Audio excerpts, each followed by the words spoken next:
It is not expedient for me doubtless to glory. I will come to visions and revelations of the Lord. I knew a man in Christ above 14 years ago, whether in the body, I cannot tell, or whether out of the body, I cannot tell, God knoweth, such an one caught up to the third heaven. And I knew such a man, whether in the body, or out of the body, I cannot tell, God knoweth, how that he was caught up into paradise, and heard unspeakable words, which it is not lawful for a man to utter. Of such an one will I glory, yet of myself I will not glory, but in mine infirmities.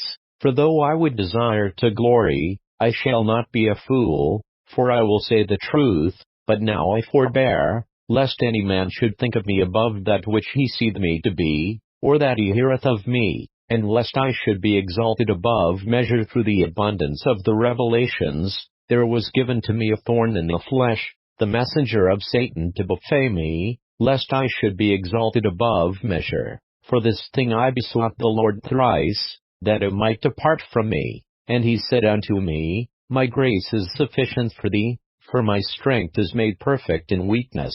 Most gladly therefore will I rather glory in my infirmities, that the power of Christ may rest upon me. Therefore I take pleasure in infirmities, in reproaches, in necessities, in persecutions, in distresses for Christ's sake. For when I am weak, then am I strong. I am become a fool in glorying. Ye have compelled me, for I ought to have been commended of you. For in nothing am I behind of the very chiefest apostles, though I be nothing. Truly the signs of an apostle were wrought among you in all patience, in signs, and wonders, and mighty deeds.